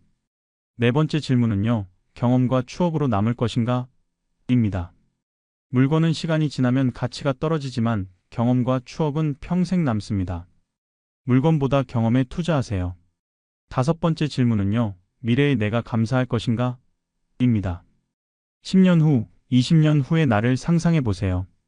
그때의 내가 그때 이거 해서 다행이야 라고 할까요? 왜 그런데 돈을 썼지라고 할까요? 그리고 연령대별로 우선순위가 다릅니다. 50대는요, 건강 투자가 최우선입니다. 치아, 정기검진, 운동습관. 이때 건강 기반을 잘 닦아놔야 해요. 60대는요, 경험과 추억 만들기가 중요합니다. 건강할 때 여행 가고 하고 싶었던 것 하고 배우고 싶었던 것 배우세요. 이때가 골든타임입니다. 70대는요, 안전과 편의 투자가 필요합니다. 편한 집으로 이사 가고 안전장치 설치하고 거동이 불편해지기 전에 환경을 정비하세요. 자, 여러분. 지금까지 노후에 가장 후회하는 소비와 꼭 했어야 할 소비에 대해 말씀드렸습니다. 핵심을 정리해 드릴게요. 가장 후회하는 소비는 이런 것들이었어요. 자식 결혼식 과시용 잔치, 효과 없는 고가 건강식품, 타지 않는 고급 수입차, 쓰지 않는 골프 회원권, 장롱 속 명품, 자식 사업 무분별한 지원. 꼭 했어야 할 소비는 이런 것들이었어요. 50대 때 치아 임플란트, 60대 초반 부부 여행, 정기 건강검진과 조기 치료, 평생 교육과 취미 투자, 편한 주거 환경 개선, 의미 있는 인간관계 투자. 연령대별 체크리스트를 드릴게요. 50대가 꼭 해야 할 것은요, 치아 검진 및 필요시 임플란트, 정기 건강검진 습관화, 운동 습관 만들기, 취미 한 가지 시작하기입니다. 60대가 꼭 해야 할 것은요, 배우자와 여행, 최소 1년에 한 번은 가세요. 그리고 평생 교육 프로그램 참여, 친구 관계 적극 유지, 주거 환경 점검 및 개선 계획 세우기입니다. 70대가 꼭 해야 할 것은요, 엘리베이터 있는 집으로 이사, 화장실과 현관에 안전장치 설치, 정기적인 건강관리, 사회활동 지속하기입니다. 오늘부터 점검하실 3가지를 알려드릴게요. 첫째는요, 지난 1년 동안 내가 한 소비를 적어보세요. 그 중에 후회되는 게 있나요? 있다면 왜 후회되는지 생각해 보세요. 그리고 앞으로는 그런 소비를 하지 않도록 주의하세요. 둘째는요, 지금 미루고 있는 소비가 있나요? 건강검진, 치아치료, 여행, 취미활동. 미루면 미룰수록 기회를 놓치거나 비용이 더 들 수 있습니다. 올해 안에 꼭 하세요. 셋째는요, 나의 현재 소비 패턴을 점검하세요. 남을 위한 소비가 많은가요? 나를 위한 소비가 많은가요? 물건 사는데 돈을 많이 쓰나요? 경험에 돈을 많이 쓰나요? 균형을 맞추세요. 다음 영상에서는 연령대별 노후 자금 배분 전략을 알려드리겠습니다. 50대, 60대, 70대가 각각 어떤 항목에 얼마씩 배분해야 하는지 구체적인 금액과 비율로 알려드릴 예정입니다. 오늘 영상이 여러분께 도움이 되셨다면 구독과 좋아요 부탁드립니다. 그리고 주변에 소비 때문에 고민하시는 분들이 계시다면 이 영상을 꼭 공유해 주세요. 여러분 모두 후회 없는 소비, 현명한 소비로 행복한 노후 보내시길 바랍니다. 감사합니다. 여러분, 안녕하세요. 오늘은 정말 중요한 이야기를 나누려고 합니다. 제 친구분 이야기부터 시작해 볼까 합니다. 올해 68살이신 김 선생님이라는 분이 계십니다. 평생 성실하게 일하셔서 모은 돈이 3억 원 정도 되었습니다. 그런데 이분이 지난해에 큰 결정을 내리셨어요. 자녀들이 모두 독립했으니 이제 여생을 편하게 살아야겠다고 생각하신 거죠. 그래서 뭘 하셨을까요? 억 단위 새 차를 구입하시고 20평이었던 아파트를 35평짜리로 옮기셨습니다. 거기다 건강을 위해서라며 매달 100만 원이 넘는 건강보조식품을 드시기 시작하셨어요. 그리고 은행에서 추천한다는 복잡한 투자 상품에도 가입하셨습니다. 그런데 말이죠. 1년이 지난 지금 이분의 표정이 예전 같지 않습니다. 왜 그럴까요? 넓어진 집은 청소하기 힘들어서 매일이 고역이고 새 차는 작은 흠집 하나에도 마음이 쓰여서 운전이 무섭다고 하십니다. 건강식품은 먹어도 효과를 모르겠고 투자 상품은 설명을 들어도 무슨 말인지 이해가 안 된다고 하세요. 더 큰 문제는 뭘까요? 3억이었던 노후 자금이 1년 만에 1억 5천만 원으로 줄어들었다는 겁니다. 거의 절반이 사라진 거예요. 지금 이분은 깊은 후회에 빠져 계십니다. 여러분도 혹시 이런 고민하고 계시진 않으신가요? 나이가 들면서 좀 더 좋은 것을 사야 하나? 자식들에게 부담 주기 싫어서 뭔가 준비를 해야 하나? 건강을 위해서 비싼 것을 사야 하나? 이런 생각들 말이죠. 오늘 이 시간에는 나이 들어서 절대로 사면 안 되는 것들에 대해 낱낱이 파헤쳐 보겠습니다. 단순히 사지 말라는 이야기가 아닙니다. 왜 사면 안 되는지, 그 대신 무엇을 해야 하는지 실제 사례와 구체적인 숫자를 들어가며 자세히 알려드리겠습니다. 이 영상을 끝까지 보시면 여러분의 소중한 노후 자금을 지킬 수 있을 뿐만 아니라 정말로 행복한 노년을 보내는 방법을 알게 되실 겁니다. 자, 그럼 시작해 볼까요? 첫 번째로 말씀드릴 것은 바로 큰 집입니다. 아니, 큰 집이 왜 문제냐고요? 넓고 좋은 집에서 사는 게 꿈 아니냐고 물으실 수도 있습니다. 맞습니다. 젊었을 때는 그게 맞습니다. 자녀들이 있고 손님이 자주 오고 활동량이 많을 때는 큰 집이 필요하죠. 그런데 말입니다. 나이가 들면 상황이 완전히 달라집니다. 제가 아는 박 여사님 이야기를 들려드릴게요. 이분은 65세의 자녀들이 모두 독립하자 40평짜리 아파트로 이사하셨습니다. 평생 꿈꾸던 넓은 집이었죠. 그런데 6개월도 안 되어서 무릎이 아프기 시작하셨어요. 왜 그랬을까요? 매일 청소하는 게 일이었던 겁니다. 거실에서 안방까지 걸어가는 것도 멀고 화장실이 2개나 되니까 청소할 곳도 2배였습니다. 창문도 커서 닫기가 힘들었고요. 결국 이분은 2년 만에 다시 20평대 아파트로 옮기셨습니다. 이사 비용만 2천만 원 넘게 날렸죠. 더 심각한 건 뭘까요? 큰 집은 관리비도 만만치 않습니다. 실제로 계산해 볼까요? 서울 기준으로 40평 아파트의 월 관리비는 대략 30만 원에서 40만 원 정도 나옵니다. 20평대는 15만 원에서 20만 원 정도고요. 차이가 얼마죠? 한 달에 적어도 15만 원에서 20만 원 차이가 납니다. 1년이면 얼마일까요? 대략 200만 원입니다. 10년이면 2천만 원이에요. 20년 산다고 치면 4천만 원입니다. 이게 관리비만 그렇다는 겁니다. 여기에 난방비, 전기세까지 포함하면 차이는 더 벌어집니다. 그런데 여기서 끝이 아닙니다. 큰 집은 재산세도 더 많이 나옵니다.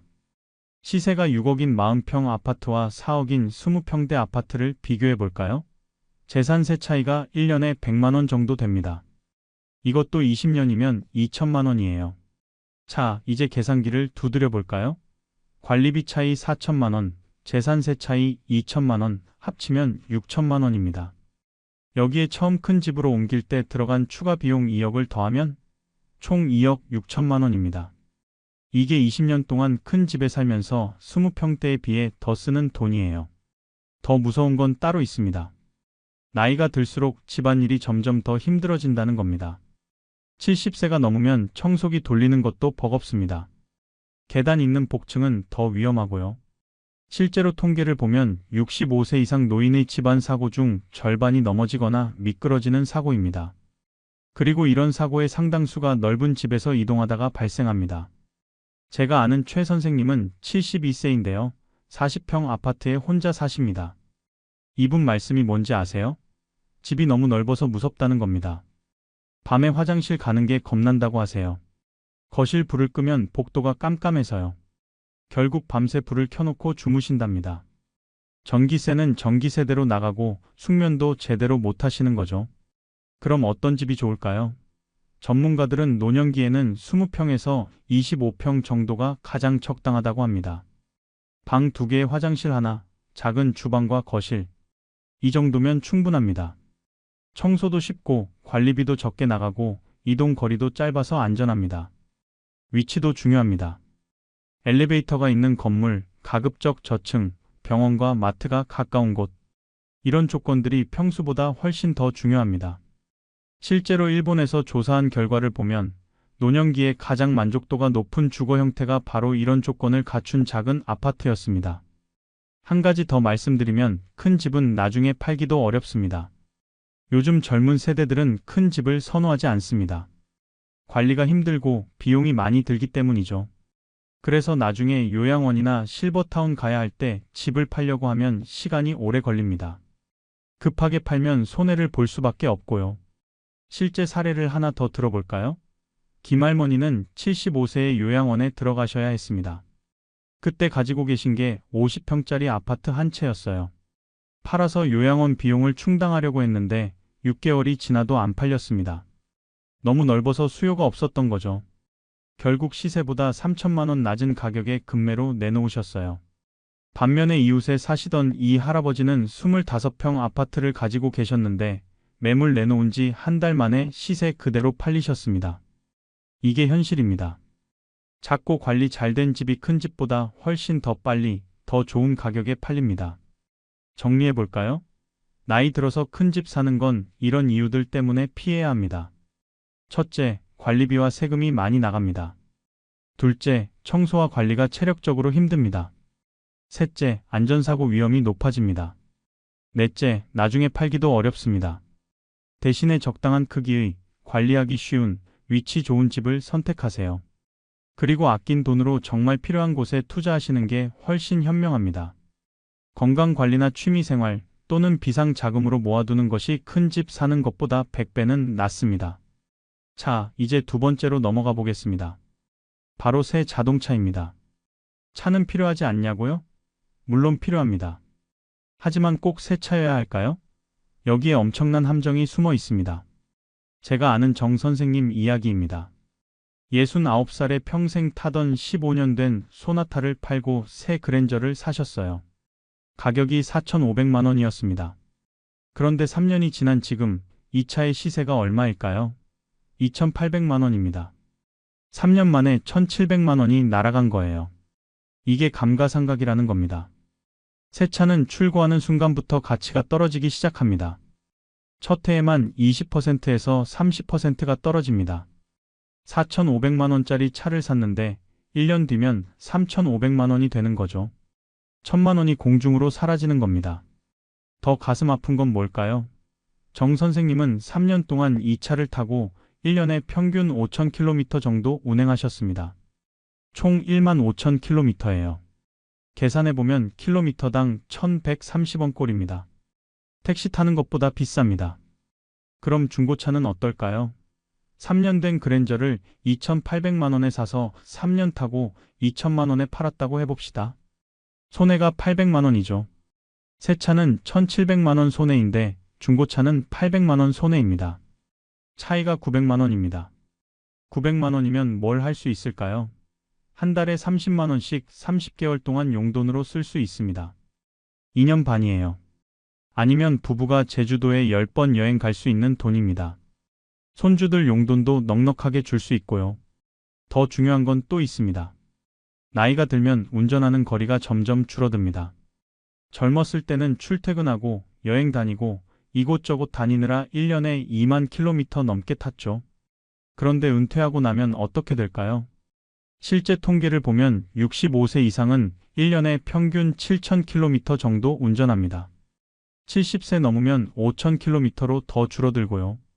일주일에 한두 번 마트 가고 가끔 병원 가는 게 전부인 경우가 많습니다. 이런 상황에서 4천만 원, 5천만 원 하는 새 차가 필요할까요? 절대 아닙니다. 2천만 원대 깨끗한 중고차면 충분합니다. 오히려 중고차가 더 좋은 점도 있어요. 뭘까요? 첫째, 작은 흠집에도 마음이 덜 쓰입니다. 새 차는 조그만 긁힘에도 가슴이 철렁하잖아요. 중고차는 원래 쓰던 거니까 그런 스트레스가 적습니다. 둘째, 보험료가 저렴합니다. 차량 가액이 낮으니까 보험료도 따라서 내려갑니다. 셋째, 세금도 적게 나옵니다. 보험료를 구체적으로 비교해 볼까요? 4,500만 원짜리 새 차는 1년 보험료가 대략 120만 원 정도 나옵니다. 2천만 원짜리 3년 된 중고차는 80만 원 정도예요. 차이가 40만 원입니다. 5년이면 200만 원 차이가 나는 거죠. 여기에 자동차세까지 계산하면 차이는 더 벌어집니다. 배기량이 같아도 차량 가액이 다르면 세금이 달라지거든요. 대략 1년에 10만 원에서 20만 원 정도 차이 납니다. 별것 아닌 것 같지만 5년, 10년 모으면 상당한 금액이 됩니다. 그리고 한 가지 더 생각해야 할 게 있습니다. 나이가 들면 운전 능력이 떨어집니다. 이건 누구도 피할 수 없는 현실이에요. 시력이 나빠지고 반사신경이 둔해지고 판단력도 예전만 못합니다. 실제로 70세 이상 운전자의 사고율이 청장년층보다 2배 이상 높습니다. 사고가 나면 어떻게 될까요? 새 차는 수리비도 비쌉니다. 부품값이 비싸거든요. 앞범퍼 하나 바꾸는데 100만 원 넘게 나옵니다. 중고차는 애프터마켓 부품을 써서 훨씬 저렴하게 고칠 수 있어요. 제 아버지 사례를 말씀드릴게요. 아버지가 73세 때 주차하시다가 기둥에 살짝 부딪히셨어요. 다행히 타던 차가 7년 된 아반떼였습니다. 수리비가 30만 원 나왔어요. 만약 새 차였다면 적어도 100만 원은 나왔을 겁니다. 또 하나 중요한 포인트가 있습니다. 전기차 말이에요. 요즘 전기차 많이 나오죠? 정부에서도 보조금 준다고 하고 친환경이라고 하고 그래서 나이 드신 분들 중에 전기차 사시는 분들이 계세요. 그런데 이게 함정입니다. 전기차는 배터리 문제가 있어요. 배터리 수명이 대략 8년에서 10년입니다. 그 이후에는 교체해야 하는데 비용이 얼마인 줄 아세요? 1,500만 원에서 2천만 원입니다. 거의 중고차 한 대 값이에요. 그리고 충전 문제도 있습니다. 아파트에 충전 시설이 있으면 다행인데 없으면 공용 충전소 찾아다녀야 합니다. 나이 드신 분들한테 이게 쉬운 일일까요? 충전하는 데만 30분에서 1시간 걸립니다. 그 시간에 서서 기다려야 해요. 겨울에는 더 심각합니다. 전기차는 추운 날씨에 주행거리가 30%에서 40% 줄어듭니다. 여름에 300km 가던 차가 겨울에는 200km밖에 못 갑니다. 히터 틀면 더 줄어들고요. 이런 불편함을 감수할 필요가 있을까요? 차라리 그 돈으로 뭘 하는 게 나을까요? 필요할 때마다 택시 타는 겁니다. 실제로 계산해보면 놀라운 결과가 나옵니다. 한 달에 택시비로 20만 원 쓴다고 해봅시다. 1년이면 240만 원이에요. 10년이면 2,400만 원입니다. 새 차 사서 유지하는 비용을 계산해 볼까요? 차량 구입비 4천만 원에 10년간 감가상각 2,500만 원, 보험료 1,200만 원, 세금 300만 원, 유류비 1,500만 원, 정비비 500만 원. 합치면 1억 원이 넘습니다. 택시는 2,400만 원인데 자가용은 1억 원입니다. 차이가 7,600만 원이에요. 이 돈이면 뭘 할 수 있을까요? 매달 60만 원씩 10년간 생활비로 보탤 수 있습니다. 아니면 요양원 비용으로 모아둘 수도 있고요. 물론 차가 꼭 필요한 분들도 계십니다. 시골에 사시거나 매주 병원 가셔야 하거나 특별한 사정이 있는 경우죠. 그런 분들도 새 차보다는 3년에서 5년 된 중고차를 추천합니다. 성능은 새 차와 별 차이 없는데 가격은 절반 수준이거든요. 중고차 살 때 주의사항도 알려드릴게요. 첫째, 사고 이력을 꼭 확인하세요. 요즘은 카이스토리 같은 앱으로 쉽게 조회할 수 있습니다. 둘째, 주행거리가 1년에 2만 킬로미터 이하인 차를 고르세요. 셋째, 믿을만한 중고차 업체를 이용하세요. 넷째, 시승을 꼭 해보고 이상한 소리나 진동이 없는지 확인하세요. 정리하겠습니다. 나이 들어서 새 차 사는 건 돈 낭비입니다. 감가상각으로 매년 수백만 원이 날아가고 유지비도 만만치 않습니다. 대신 깨끗한 중고차나 필요할 때마다 택시를 이용하세요. 그게 훨씬 경제적이고 스트레스도 덜 받습니다. 세 번째로 넘어가 보겠습니다. 복잡한 전자제품입니다. 요즘 세상에 전자제품이 없으면 살 수 있나요? 물론 아닙니다. 문제는 너무 복잡한 제품들이에요. 작년에 우리 동네 할머니 한 분이 최신형 스마트폰으로 바꾸셨어요. 120만 원짜리 플래그십 모델이었습니다. 그런데 한 달 뒤에 뵈니까 예전 폰을 다시 쓰고 계시더라고요. 왜 그러냐고 물어봤더니 너무 어려워서 못 쓰겠다는 거예요. 화면이 너무 크고 버튼이 없어서 불편하고 기능이 너무 많아서 헷갈린다는 겁니다. 전화 받는 것도 매번 긴장된다고 하세요. 밀어야 하는지, 눌러야 하는지, 위로 올려야 하는지 자꾸 헷갈린대요. 결국 120만 원이 그냥 날아간 거죠. 이게 비단 스마트폰만의 문제가 아닙니다. TV도 마찬가지예요. 요즘 나오는 스마트 TV 보셨나요?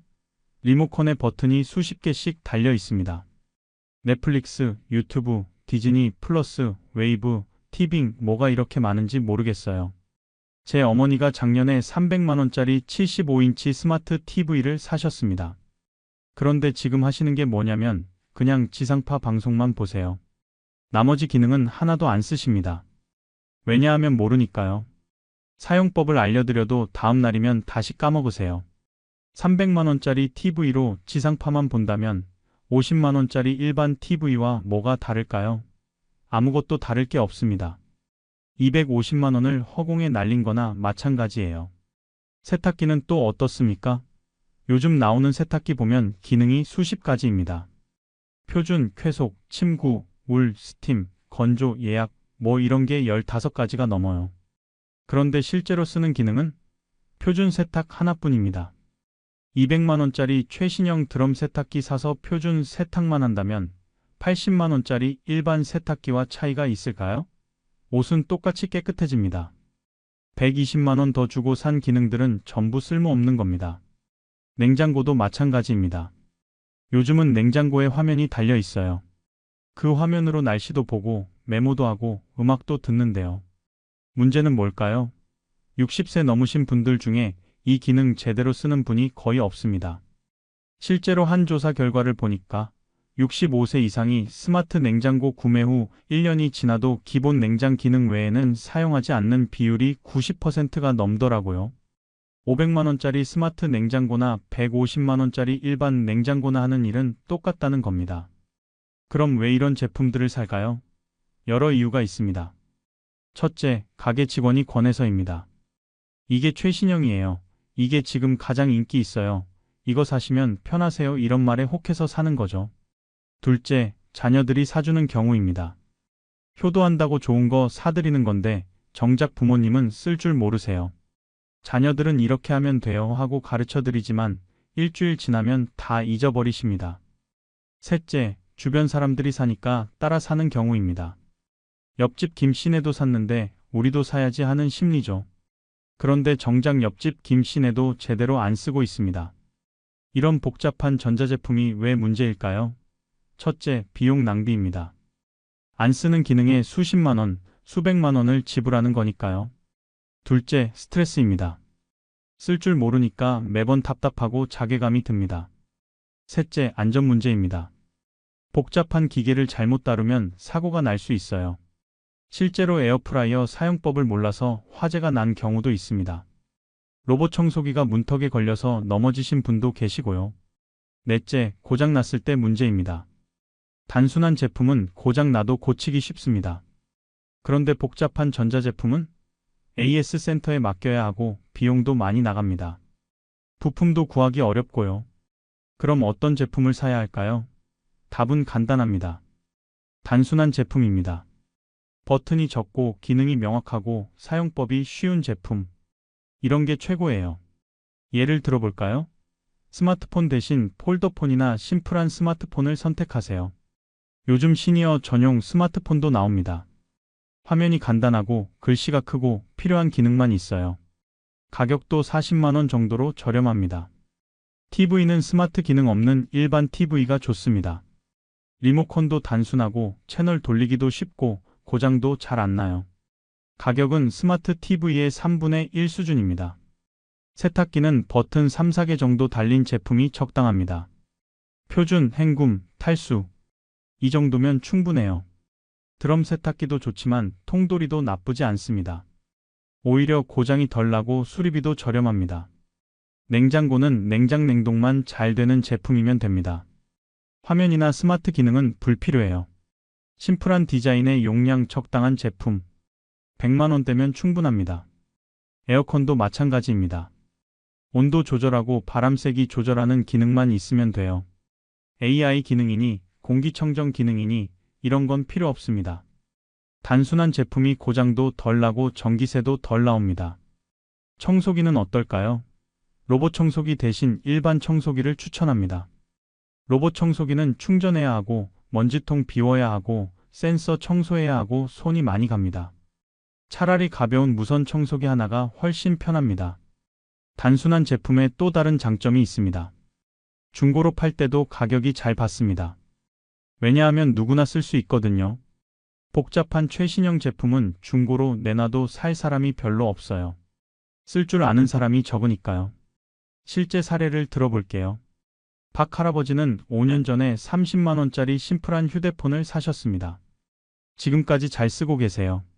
반면 이웃 최할머니는 100만 원짜리 최신 스마트폰을 사셨는데 1년 만에 고장나서 또 새로 사셨어요. 5년 동안 박 할아버지는 30만 원, 최할머니는 200만 원을 쓰신 겁니다. 그런데 둘 다 하는 일은 똑같아요. 전화 받고 문자 보내고 가끔 사진 찍고 이게 다입니다. 정리하겠습니다. 나이 들어서는 단순한 제품을 사세요. 기능이 많다고 좋은 게 아닙니다. 내가 편하게 쓸 수 있는 게 최고예요. 돈도 아끼고 스트레스도 덜 받고 안전하기까지 합니다. 네 번째, 건강보조식품입니다. 이거 정말 중요한 주제예요. 왜냐하면 나이 드신 분들이 가장 많이 돈을 쓰는 부분이거든요. 제가 아는 건 여사님은 한 달에 건강식품비로 150만 원을 쓰십니다. 홍삼, 오메가3, 루테인, 비타민, 칼슘, 글루코사민, 콜라겐, 프로폴리스, 효소, 유산균. 이렇게 10가지가 넘어요. 아침에 일어나면 제일 먼저 하는 일이 약 먹는 겁니다. 아니, 약이 아니라 건강식품 먹는 거죠. 한 움큼 집어서 물로 꿀꺽 삼키세요. 하루 3번, 365일. 1년이면 150만 원 곱하기 12개월, 1,800만 원입니다. 10년이면 1억 8천만 원입니다. 상상이 되시나요? 건강식품에만 1억 8천만 원을 쓰는 겁니다. 그런데 정말 효과가 있을까요? 솔직히 말씀드리겠습니다. 대부분의 건강식품은 효과가 미미하거나 아예 없습니다. 이건 제 말이 아니라 전문가들의 의견이에요. 실제로 미국 FDA나 우리나라 식약처에서도 건강기능식품의 효과에 대해 매우 보수적으로 평가합니다. 왜 그럴까요? 첫째, 대부분의 영양소는 음식으로 충분히 섭취할 수 있습니다. 밥 먹고 반찬 먹고 과일 먹으면 우리 몸에 필요한 영양소는 다 들어와요. 굳이 알약으로 먹을 필요가 없습니다. 둘째, 과다 섭취는 오히려 해롭습니다. 비타민도 너무 많이 먹으면 간에 부담을 줍니다. 칼슘도 과하면 신장 결석의 원인이 될 수 있어요. 적당히 먹는 게 중요한데 건강식품은 그 조절이 어렵습니다. 셋째, 흡수율이 낮습니다. 알약이나 캡슐로 먹는 영양소는 우리 몸이 제대로 흡수하지 못하는 경우가 많아요. 실제로 연구 결과를 보면 건강식품으로 섭취한 영양소의 흡수율이 음식보다 30%에서 50% 낮습니다.